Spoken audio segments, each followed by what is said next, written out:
14 years ago, a fungal pandemic decimated 98% of the animal biosphere. 12 years ago, a second civil war broke out as a result of a global food chain collapse. 11 years ago, famine spread across the planet. And now, the most valuable resource is farmland. This is 40 Acres, the film. It just came out not that long ago. It hasn't exactly been out for 100 years. It's on Hulu now. It was in theaters. The movie's set about 200 years later after the year 1875. That year's important because that's when African American farmers settled in rural Canada after the first Civil War. This movie was honestly, in my opinion, it was exceptional. It really was. It wasn't quite the standard post-apocalyptic doomsday movie that I think a lot of people have become accustomed to. Not if you really watch it and look at the different tones to it.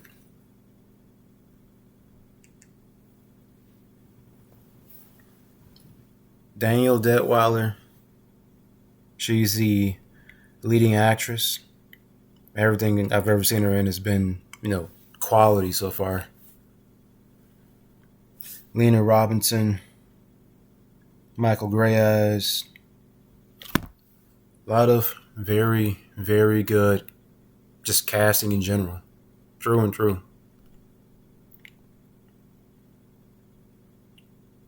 It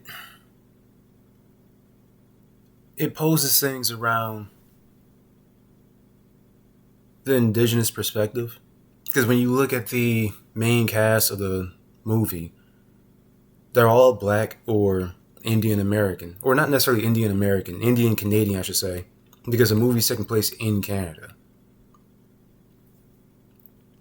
And it's taking place revolving around a couple of veterans at that. Both of the main characters are the parents in the movie. They're all prior military, unless I'm mistaken. Now, because of this famine that's taking place around the world, and the most important resource being farmland, you have this issue going on where a lot of human beings have become cannibals, eating other people. And every aspect of this movie is reflective of reality. Because you look at the Oregon Trail, or you just look at, human history in general. It wasn't exactly uncommon for people to eat other people. Whether they were doing it out of necessity, downright starvation, or they were doing it because they were sadistic. You had people that would eat other people because they truly did not view certain people as human beings. People of African descent weren't always viewed as being human beings. And the same was said of your indigenous Americans, your Hispanics. And again, I keep saying American, but just let's look at it from the phrase of America as a whole, like North America.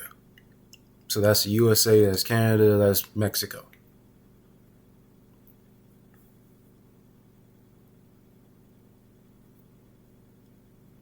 You look at a common fight between more European-based Americans, your European peoples, and your people of practically any kind of color. And that's where they phrase the movie. That's where they frame it. You have the rarities where you have the Buffalo Soldiers fighting against Indians, right? But typically, it was black and Indian working together. Now, in this movie, you got a mixed family. Danielle Detweiler's character, Haley Frieden. Her and Greyes are married. And the movie just starts off action packed, just straight out the gate. You see a group of people. They come across the Freeman family's farm, and they see resources, they see land, they see opportunity, and they immediately start getting picked off. But the way they show up under the premise of just looking for a place to rest. They show up under friendly context.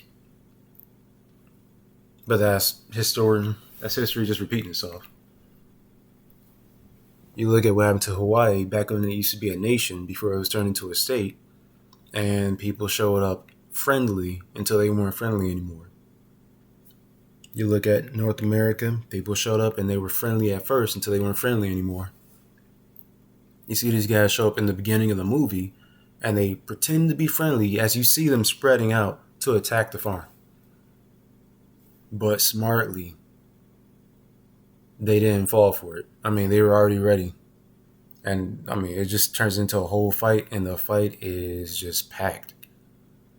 It's quick, it's concise, and honestly, it's unexpected. I mean, they were clinical. But you see like turmoil in the characters as well, like especially in the son, he's really coming of age in this movie. He's a young man at this point who, he's looking to branch out like men do, like young adults do. We're meant to grow, not just stay confined to some small space. This movie addresses that. It addresses that reality, even in this post-apocalyptic realm.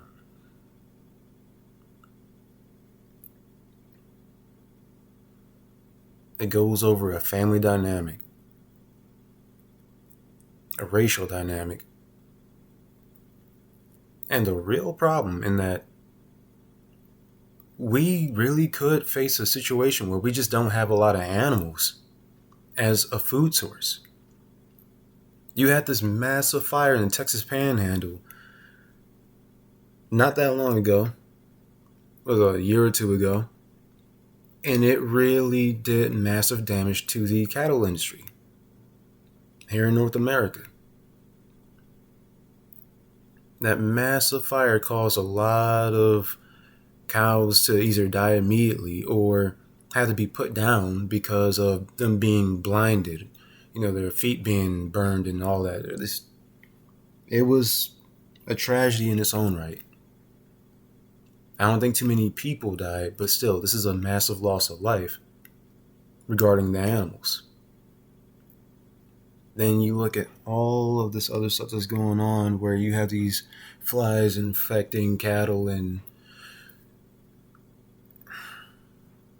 what would the world look like if we really didn't have animals as such a primary food source? Because it wouldn't take much. The whole world shut down over the COVID pandemic. Whether people believe in COVID or they don't believe in COVID, the fact of the matter is that everything really did shift drastically as a result. And it didn't take much time. It didn't even last long. The shutdown really wasn't that long in the grand scheme of things. But things never really went back to normal, so to speak. So if something were to happen like biological attack, someone does something where they spread disease amongst the crops, amongst the grass even, something that doesn't affect human beings, but it does affect cows and chicken and whatever else. Even if it doesn't eat the grass, it's still roaming around in the grass, and as a result, it causes them all to get sick. A lot of cows, chicken, goat, pigs. Pigs tend to be very resilient, but even they start dying out because of this biological warfare that could be instigated by anybody. And then it ends up spreading beyond just any one confined nation. That's America's biggest weakness. Anybody can come here and become a citizen and literally just be living here, doing whatever they are doing. And you could literally concoct some kind of chemical that could cause that kind of damage. It could spread. It could become something that we just can't stop. And it spread to Canada and Mexico, and then through Central and South America and across the seas via shipping, without us even realizing it until it's too late. And then the world that is in the movie 40 Acres, that world could become our real world. Because the movie, it takes place, I want to say, in 2070s, somewhere in the 2070s. I might be wrong on that. But either way, the bigger point is that you have this societal breakdown where, with our food structure breaking down, with our food structure collapsing, with the loss of animals, that means a loss of meat. That means a loss of, honestly, a lot. Farmland becomes that much more precious and valuable.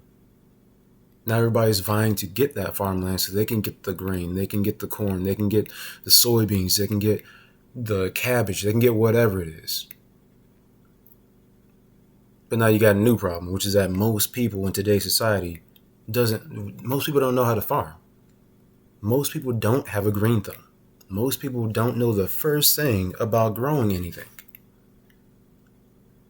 And even people who do, like myself, I watch videos on growing crops, on how to farm, on what is it called, hydroponic farming. I have an idea of how to grow different crops to have my own food, but I've never actually firsthand done it before. So even for a lot of people who have an idea of what to do, most people never have actually done it before. And your family farms are becoming fewer and fewer as they're being taken over by major corporations. So even fewer people in the next generation or two will know how to farm than what we do now. And that is hugely problematic. Because even if you are in a post-apocalyptic world like 40 Acres, and you manage to secure a farm, you don't even know what to do with it. You might figure out how to grow crops, but you won't even be doing it as efficiently as it should be done. You could be depleting the soil, causing your future crops to not even grow. Now you done screwed up the whole farm. You don't even know how to rejuvenate the soil. Now you have an even more massive issue of starvation. And I think that's what led to the cannibalism in the movie. In that, not only do you not have animals to eat, but you have all of these farms that aren't even good anymore.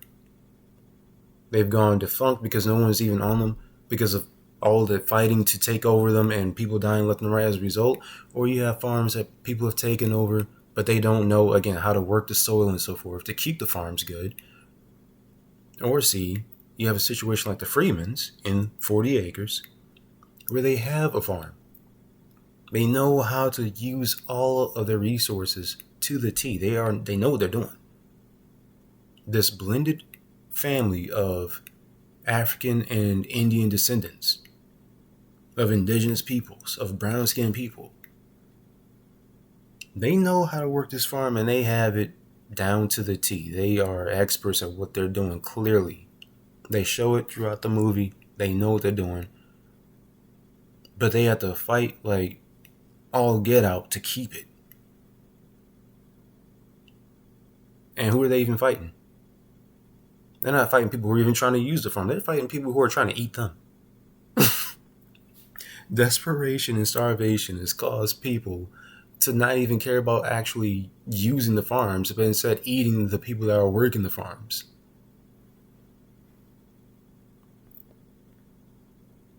I watched a review that someone else made on 40 Acres. And their big takeaway was that it's a pro-vegan movie. It's an anti-eat animal movie. And that's not even what it is. That's just an aspect of it that you can take from it, but that's not what it is. It's not anti-meat.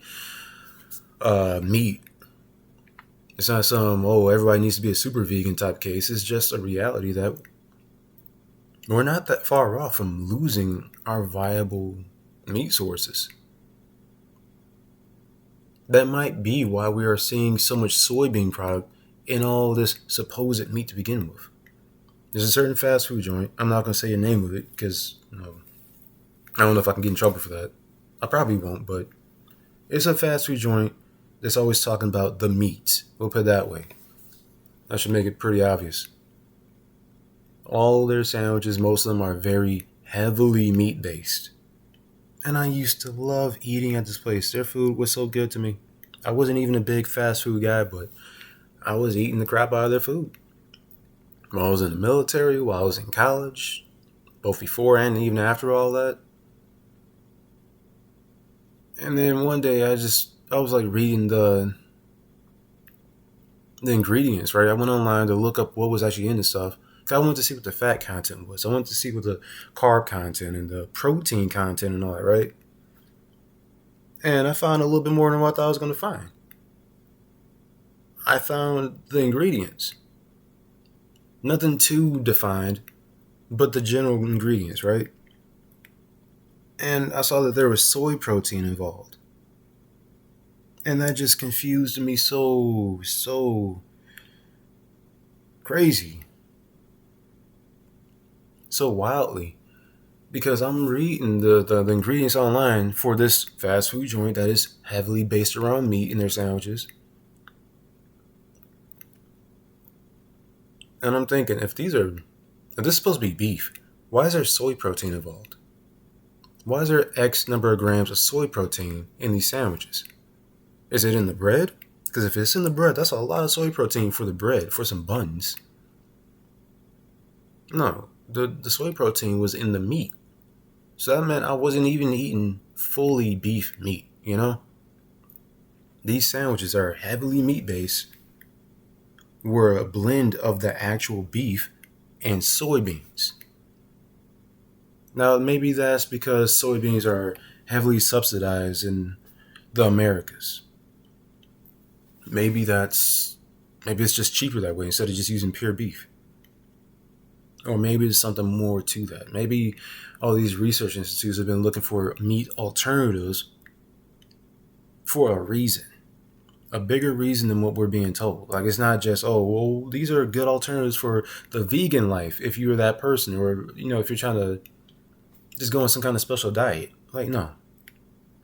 Maybe it's that they're just not telling we the people in any of these countries, really,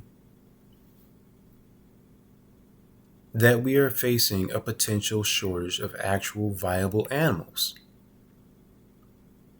Maybe it's not even just a cost thing, like, oh, well, soybeans are cheaper than actual cows and chickens and pigs, goats, fish even. Maybe we're really running out of animals in real life. Maybe the movie 40 Acres is far closer to our reality than what most people even simply think about, let alone are willing to admit. And again, when I watch how the movie unfolds, it really is a good movie. People can have their complaints, like maybe in regards to like her tactical gear, for example. There's a scene, I'm not going to say too much on it, because if you haven't seen the movie, you should really watch the movie. So I'm not going to put any real spoilers in this. If you haven't seen the movie, watch the movie.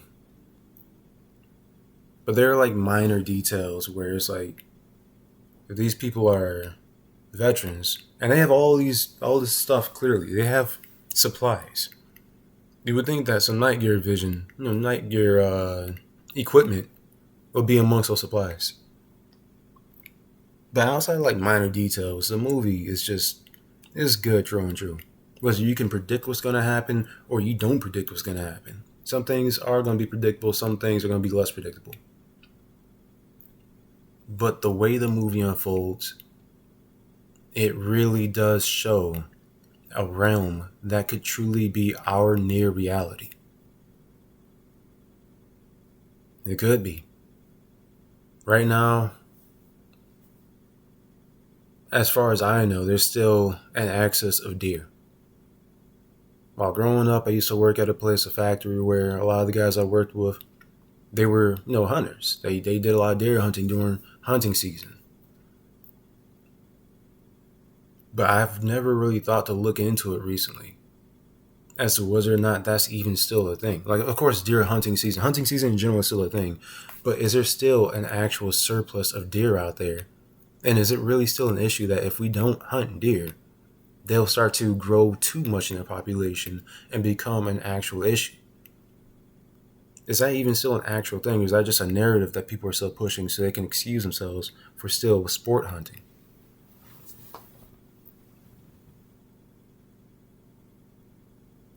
This movie, it shows a reality about human nature. I mentioned it earlier. I believe it's the Oregon Trail. I could be mixing it up with something else.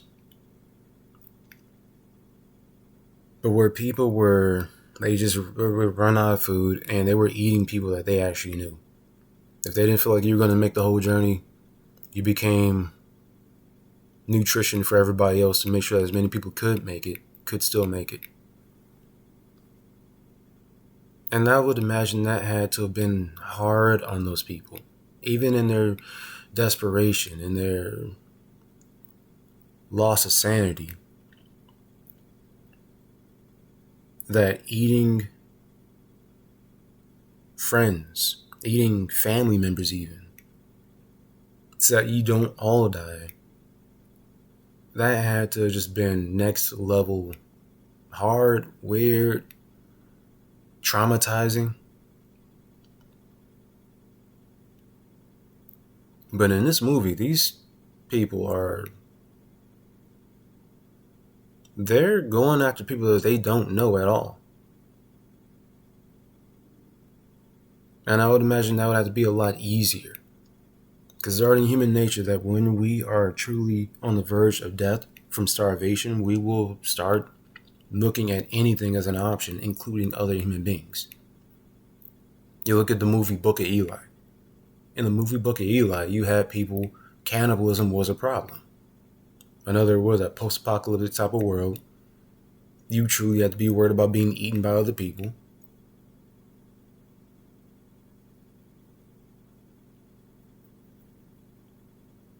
And I would imagine that after enough time, that would become the new norm. Because if there was a relatively rapid shift, like it is in this movie, like they kind of put it out there. That's why I was reading off at the beginning. I was reading literally what it tells you in the beginning of the movie. The transition into this world that they're in where farmland is the most valuable thing you could possibly have. Because farm equals food. Even if you don't have animals, you still have the crops. And that could just be such a fast turnaround. And how long would it take for the general masses to turn to cannibalism? I mean, you already have people who they're already on the verge of being crazy as it is. They don't have to be necessarily starving. I mean, if you look at the mass number of shootings that we have in the 2020s, the shootings, the mass bombings, and not just in America. I mean, you go look over at Europe and so forth. You already have a lot of stuff happening right now that in a more severe situation where people don't have the normal comforts that we currently have.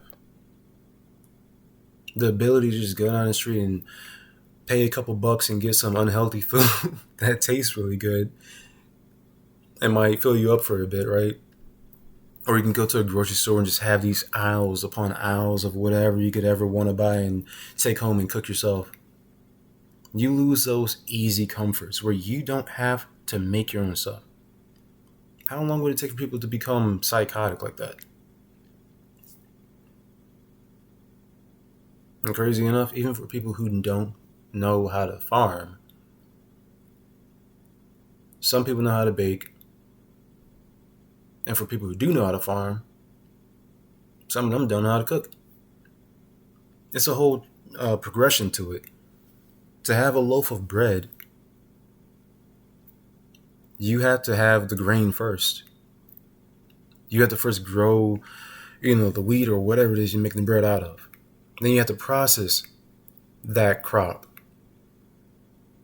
So that way you can then make dough out of it and then bake it and hopefully not underbake or overbake, and then finally actually be able to eat it. The farm to table process for something as simple as bread, for the average modern day person, is actually complicated. Because the vast majority of people were never taught any of those skills. A lot of people are not even taught how to do basic cooking anymore.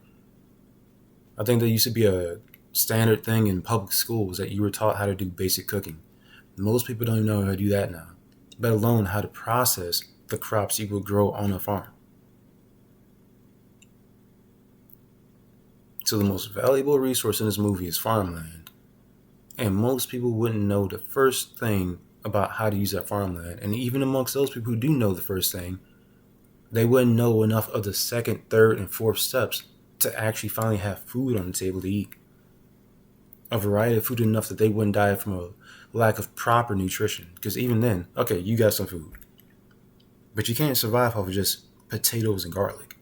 Potatoes and garlic almost grow themselves. But you need more than that. You need an actual group of vegetables and grains in order to survive, even if you don't have meat.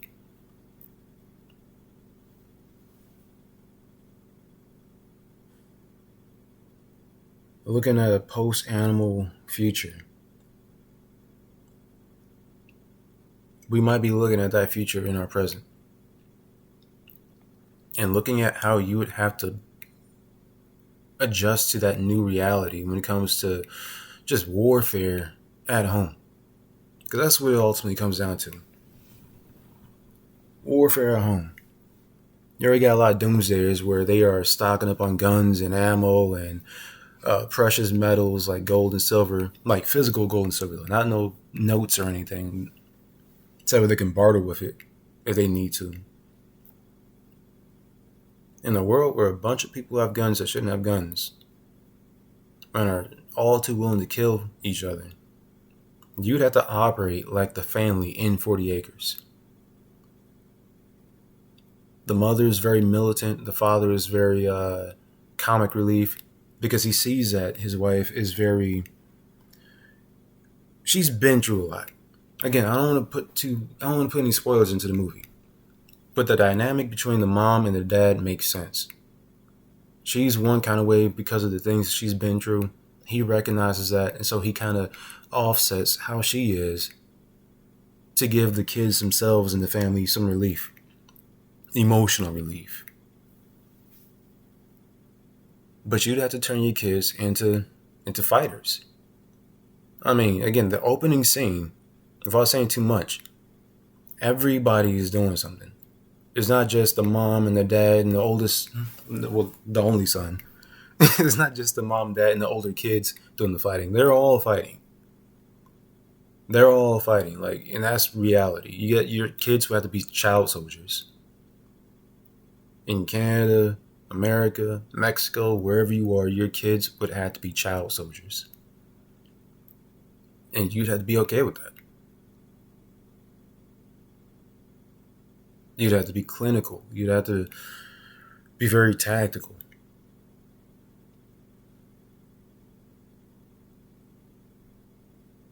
The movie is very well done. The acting, just the way it unfolds, the realities that are far too close to home to where our current world actually is. And even that racial dynamic, that all the all right. Again, it's a blended family between indigenous Canadians and African Americans.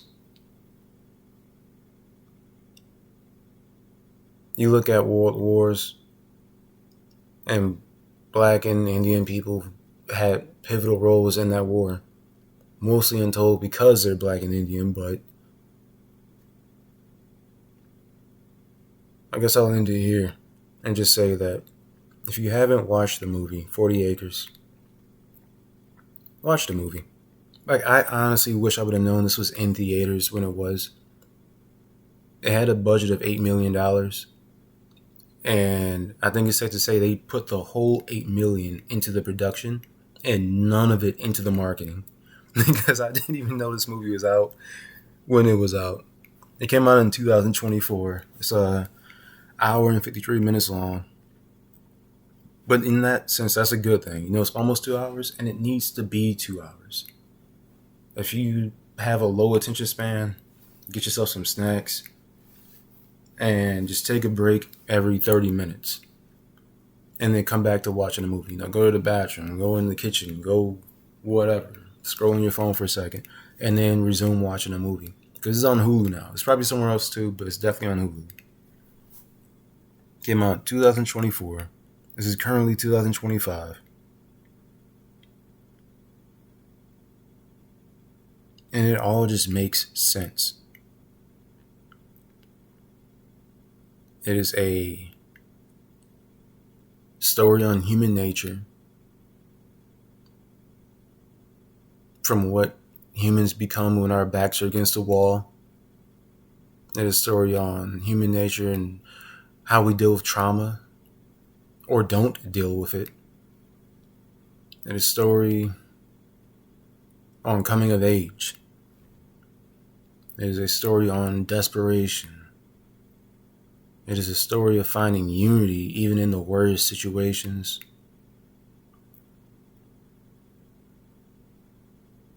And it's just good. Got some recognizable faces in it. If you've ever seen the show From, there's someone in here you'll definitely recognize from that show. But that's all I'll say on this. This is largely a movie that is especially for people of any kind of African descent or indigenous descent or just any kind of descent of color. It's a movie for white people too. I'm not saying that it's not for white people. It's for everybody. But if you're a black or Indian person, Indian American, Indian Canadian, you could be indigenous to New Zealand, I think this movie will still strike a chord with you as well. It's definitely worth the 2 hours that you'll spend watching it. There's a lot of garbage movies coming out where they're overly simple or they're just very thin in their material. They're overly generic. They're over the top on their budgets while not looking like, you know, a $80 million or a $800 million movie. Like that's something else that gets me. Again, they only spent $8 million on this. It's good though. Even the fighting.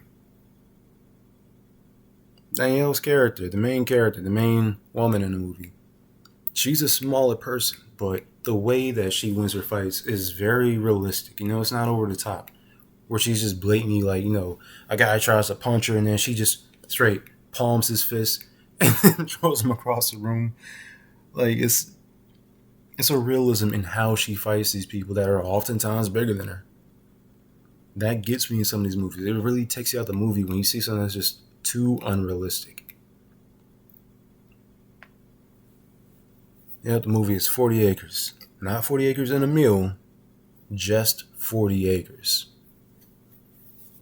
Great casting, great acting, sensible chemistry between the characters. Like it makes sense.